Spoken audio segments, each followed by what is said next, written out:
안녕하세요. 컴퓨테이셔널 일렉트로케미스트리 수업의 세 번째 강의 포텐셜 스텝에 대해서 다루어 보도록 하겠습니다.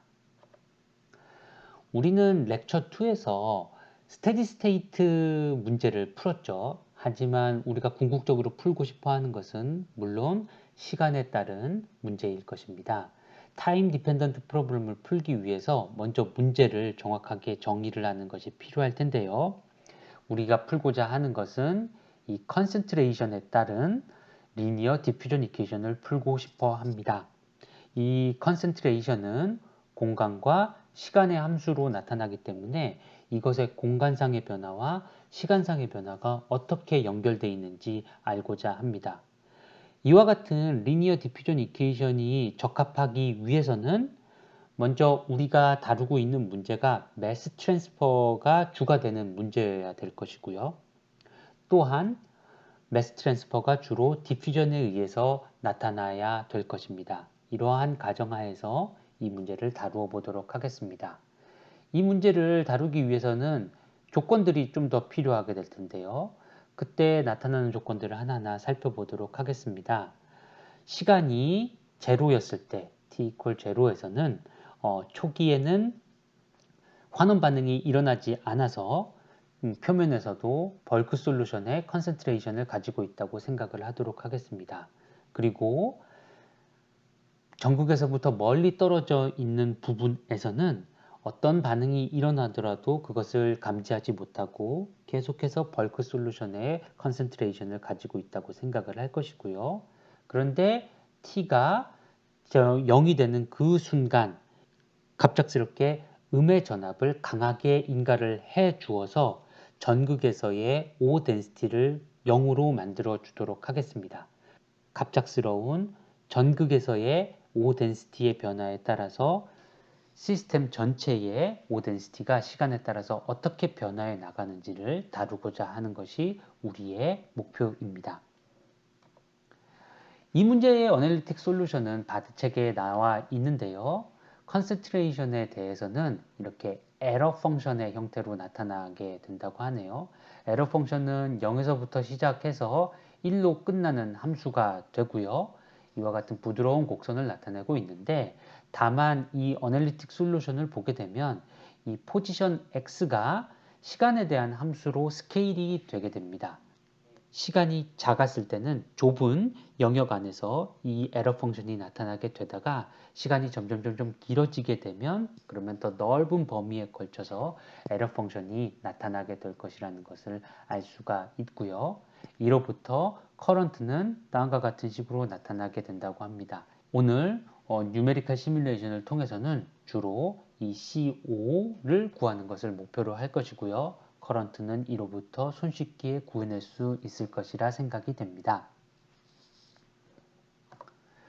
먼저 솔루션 벡터를 생각을 해 주어야겠죠. 이 솔루션 벡터는 먼저 솔루션 도메인을 잡아야 될 거예요. 공간상의 도메인을 잡아야 될 텐데 0이 나타내는 것은 바로 전극과 솔루션이 나타내는 그 지점일 것이고요. 그리고 한참 멀리 떨어져 있는 지점, 이제 충분히 전극에서부터 떨어져 있어서 더 이상 전극의 영향을 느끼지 못한다 라고 생각하는 지점을 A라고 잡도록 하겠습니다. 그리고 이 0에서부터 A라는 구간을 전과 마찬가지로 유니폼리 디스트리뷰티드 되어 있는 여러 개의 포인트들로 나누고요. 그들 사이의 간격을 델타 X라 부르도록 하겠습니다. 시간 변수인 t 역시 균일하게 델타 t로 나누어 주게 될 것이고요. 그래서 정수 인덱스인 j를 사용을 해서 나타내도록 하겠습니다. 특정 시간 t 서브 j에서 컨센트레이션은 다음과 같이 나타낼 수가 있을 것이고요. 특정 포지션과 그 시간에서의 컨센트레이션으로 나타낼 수 있을 것이고 그것을 모두 모으게 되면 그것이 바로 우리가 알고 싶어하는 미지수의 벡터가 될 것입니다. 그런데 이렇게 쓰는 것이 너무 좀 복잡한 것 같아서 이후로는 여기 나와 있는 이 x와 t라는 이런 표기를 이해한다고 생각을 하고 이 아래에 있는 1, j를 아래첨자 형식으로 쓰도록 하겠습니다. 그래서 이후로 이런 걸 보시게 되면 이것은 O의 concentration인데 X1과 TJ에서의 concentration이구나 라는 것을 이해해 주셨으면 좋겠습니다. 문제에서 우리가 전압을 T가 딱 되는 순간 그때 인가를 했기 때문에 정확히 T equal 0에서는 모든 지점에서 벌크 컨센트레이션을 가지고 있다고 가정을 하도록 하겠습니다. T가 0보다 커지게 되는 순간부터는 이제 이런 조건을 사용하지 않게 되겠지만 초기에는 모든 지점에서 벌크 솔루션의 컨센트레이션을 가지고 있다고 가정을 하도록 하겠습니다. 그러면 이제부터 우리가 해야 되는 것은 J가 1일 때는 솔루션을 알고 있기 때문에 J가 2에서부터 우리가 원하는 시점까지에 해당하는 순간들에 대해서 방정식들을 이산화하는 과정이 필요할 것입니다. 방정식을 이산화를 할 때 우리가 푸는 것이 편미분 방정식이고 시간과 공간에 대한 편미분 방정식이기 때문에 각각의 미분항들을 어떻게 나누어 주는가 하는 것이 필요하겠죠. 그것을 다음 슬라이드에서 다루도록 하겠습니다. 먼저 시간에 대한 이산화를 다루도록 하겠습니다. 이것은 CO의 시간 미분항과 관련이 있는 것이고요. 타임 마칭을 통해 가지고 진행하도록 하겠습니다. 우리가 렉처 1에서 배웠듯이 바로 백워드 오일러를 사용을 하려고 하는 것인데요. 각각의 공간상의 점에 대해서 그러나 첫 번째 점과 가장 마지막 점은 제외하고요. 이런 점들에 대해서는 우리가 방정식을 디퓨전 방정식을 그냥 적용을 해줄 것입니다. 전에 논의했던 것처럼 포워드 오일러나 백워드 오일러나 모두 다 사용을 할 수 있게 되겠지만 이 예제에서는 백워드 오일러 방법을 사용을 해서 이산화를 해보도록 하겠습니다. 이유는 이것이 더 numerical stability가 좋다고 생각이 되기 때문이고요. 그래서 어떤 포지션 xi에서 그리고 시간 t sub j에서의 시간 미분항을 이산화를 하게 된다면 그것은 델타 t를 분모로 하고 그리고 그 지점은 xi로 고정한 상태에서 시간 값만 tj와 tj-1으로 차이를 두게 될 것입니다. 물론 여기서 j는 2보다 크거나 같아야겠죠. t가 1이 된다면 우리가 j 제로를 원하게 될 테니까 그런 것은 정보가 없을 것입니다. 자, 그리고 이걸 한 가지 보시면 공간상으로는 로컬하다는 걸 알 수가 있죠. 시간 미분이기 때문에 공간상으로는 고정이 되어 있고 오직 시간에 대한 디퍼런스만 등장하고 있습니다. 공간 미분에 대해 가지고는 어떻게 될까요? 그걸 다음 슬라이드에서 다루어 보도록 하겠습니다. 이 공간상으로 이산화를 하게 되면 그때는 바로 이 확산황을 다루어야 될 텐데요. 이것도 역시 가장 끝점들 i가 1이라든지 i가 n sub x인 점들은 빼놓고 생각을 하도록 하겠습니다. 그러면 우리가 해야 되는 것은 이 second derivative, 이계 미분항을 이산화를 하는 것이 필요한데요. 이것은 지난 렉처 2에서 잘 다루었었죠. 그래서 그 일을 바로 여기서 할 수가 있게 되고요. 개수가 확산 코에피션트가 붙게 되기 때문에 이것을 이렇게 붙여주면 됩니다. 여기서 보시면 아실 수 있듯이 시간에 대한 미분이 아니기 때문에 시간 인덱스는 모두 J로 일정하고요. 그리고 나머지 공간에 대한 인덱스들이 바뀌게 되었습니다. 이것은 공간상으로는 변화가 있지만 시간상으로는 국소적으로 딱 결정이 돼 있겠네요. 자, 그러면 우리가 각각 시간에 대한 미분, 공간에 대한 미분을 이산화하는 법을 배웠으니까 그 두 개를 합쳐 보도록 하겠습니다. 합쳐 보게 되면 이것이 시간 미분항이 되겠죠. 그리고 이것이 공간 미분과 관련된 항이 되겠죠. 그리고 우리의 리니어 디퓨전 이퀘이션은 이 두 항들의 합이 0이 돼야 된다고 말을 하고 있습니다. 그래서 0이라고 이렇게 붙여 보도록 하겠습니다. 그리고는 이걸 다시 재배열을 해볼 수 있게 되는데 이 재배열은 어떻게 재배열을 하냐면 이 각각 CO들의 개수 형태로 만들어 보도록 하죠. 예를 들어서 이거 같은 경우에는 T가 J일 때 T의 인덱스가 J일 때 포지션은 I 플러스 1 인덱스를 가지고 있는 것입니다. 이것의 개수를 묶어 볼까요? 그러면 이런 항은 오직 하나밖에 없게 되고요. 이렇게 나타나게 됩니다. 반면 i, j 컴포넌트, 그러니까 포지션은 xi고 시간은 tj인 이런 항에 대해서는 이 공간 미분도 기여를 하지만 동시에 시간 미분도 역시 동시에 기여를 하고 있습니다. 그래서 이렇게 두 개의 항들을 묶어서 써줄 수가 있게 되고요. 또 비슷하게 xi-1에 대해서도 이와 같이 공간 미분만 기여분이 있을 것입니다. 그리고 잊지 말아야 될 것이 여기 이 과거 시간에 대한 항이 있게 되는데, 하지만 이 과거 시간에서의 density 같은 과거 시간에서의 컨센트레이션은 이미 알려져 있다고 생각을 하고 미지수가 아니라고 생각을 하기 때문에 좌변에 두지 않고 이와 같이 우변으로 옮겨 주었습니다. 그래서 우리는 이들을 미지수라고 생각을 해줄 것이고 이것은 이미 결정되어 있는 값이라고 생각을 하도록 하겠습니다. 이제 상당히 많은 정보를 얻었지만 그것을 하나의 매트릭스 꼴로 표현하는 일이 필요하겠죠. 그러면 그건 렉처 2에서 봤었던 것과 매우 유사한 방법으로 진행이 될 텐데요. 다만 그 전과 다른 것은 두 가지가 있을 것입니다.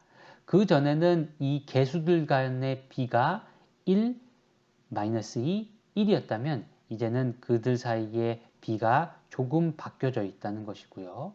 그 바뀌게 되는 그 근본 원인은 바로 이 시간 미분항 1/Δt가 등장하기 때문입니다. 그리고 저번에 풀었을 때는 우리가 이쪽이 0이었죠. 하지만 이제는 시간 미분을 다루고 있기 때문에 과거 시간에서의 density가 오른쪽에 이 b 벡터에 해당하는 항에 들어가게 되어 있습니다.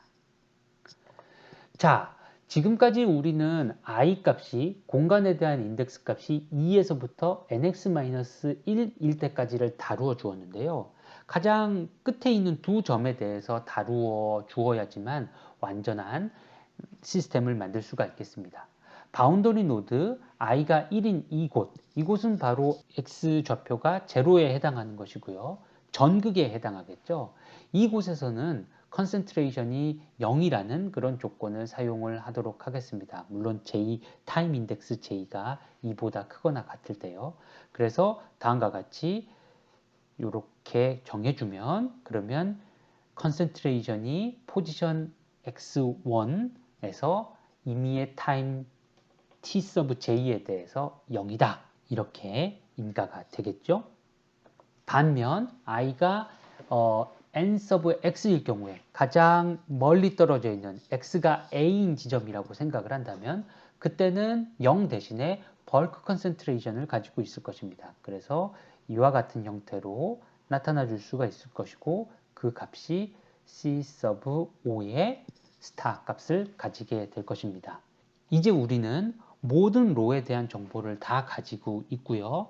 해야 되는 것은 각 시간에 대해서 정사각 매트릭스를 만든 다음에 AX는 B를 풀어주면 됩니다. 그렇게 AX는 B를 풀어주게 되면 미지수를 얻게 되고요. 그 미지수를 우리의 C5로 생각을 해주고 그 다음 시간으로 넘어가는 것이죠. 이것은 렉처 1에서 다루었던 트랜지언트 문제와 아주 비슷한데 다만 그 당시에는 변수가 오직 하나였고 지금은 n 서브 x 개의 엔트리들로 이루어져 있는 벡터라는 점이 다를 뿐입니다. 실제로 뉴메리컬 이그젬플을 보도록 할까요? 시간이 0이었을 때 CO 값이 전극에서 급작스럽게 바뀌어서 0으로 되었다고 생각을 하도록 하겠습니다. 그리고 제가 시뮬레이션에서 사용한 파라미터들은 도메인의 크기는 50 마이크로미터입니다. 그러니까 A 값이 50 마이크로미터라는 것이죠. 그리고 최종적인 시뮬레이션은 0.1초 동안 진행을 하였고요. 벌크 컨센트레이션은 1밀리몰이라고 생각을 하도록 하겠습니다. 그리고 디퓨전 코에피션트는 바드 책을 참고를 해서 10의 마이너스 5승 제곱센티미터 퍼 세컨으로 설정을 해 주었습니다. 그리고 델타 X와 델타 T, 결국 공간과 시간을 얼마나 촘촘하게 나누어 줄 건가 하는 문제가 있을 텐데요. 그 파라미터들을 바꾸어 가면서 시뮬레이션을 해 보았습니다. 자, 101개의 포인트와 그리고 1ms 스텝을 가지고 계산한 결과가 다음과 같고요. 파란색이 바로 뉴메리컬 시뮬레이션 결과입니다. 그리고 뉴메리컬 시뮬레이션을 하면서 1ms, 10ms, 100ms이 되는 순간에 스냅샷을 찍었는데요. 그것을 어널리틱한 솔루션 빨간색과 비교해 보았습니다. 그리고 X축은 포지션이 되고요. 마이크로미터로 나타나는 포지션이 되고 Y축은 컨센트레이션인데 벌크 솔루션의 그것으로 노멀라이즈 해 주었습니다. 어떤가요? 시간에 따른 변화가 상당히 잘 계산이 되고 있는 것을 보실 수가 있고요. 다만 초기에는 약간의 오차가 있는 것을 확인하실 수 있습니다. 이것을 공간과 시간 파라미터를 조금 바꾸어 보려고 하는데요. 먼저 공간에 대한 파라미터를 조금 더 안 좋게 만들어 보도록 하겠습니다. 그럴 경우에 어떻게 바뀌는지 한번 보시죠. 이것은 전체 공간을 11개의 포인트로 나눴고요. 그래서 각각 5 마이크로미터당 하나씩 점이 찍혀 있는 상황이고요. 시간 간격은 동일하게 유지했습니다. 어떤가요? 여기서 더 나쁜 그런 시뮬레이션 결과가 두드러지죠. 하지만 시간이 한참 지나고 나면 100ms이 지나고 났었을 때의 결과는 의외로 그렇게 나쁘지 않은 결과를 보여줄 수가 있습니다. 어쨌든 우리가 알 수 있는 것은 점들을 촘촘하게 배치를 하면 할수록 더 좋은 결과를 얻을 수 있겠구나라는 것을 알 수가 있고요. 이와 같은 생각을 바탕으로 해서 혹시 시간 간격을 좀 더 촘촘하게 만들면 더 좋은 결과를 얻을 수 있을지 한번 확인을 해 보았습니다. 공간에 대해서는 다시 원래와 같이 101개의 포인트를 도입을 해 보도록 하겠습니다. 그 결과를 나타낸 것이 바로 여기 있고요. 시간에 따라 가지고 더 많은 점들을 배치를 해서 더 촘촘한 시간 간격으로 시뮬레이션을 하였습니다. 그 전에도 이 100ms이나 10ms는 좋은 결과를 보였었지만 이번에 두드러지게 보이는 것은 바로 초기에 안 좋았었던 오차가 많이 사라지는 것을 아실 수가 있습니다. 적절한 파라미터를 공간과 시간에 대해서 설정하여서 어널리틱한 솔루션과 아주 유사한 결과를 얻을 수가 있었습니다.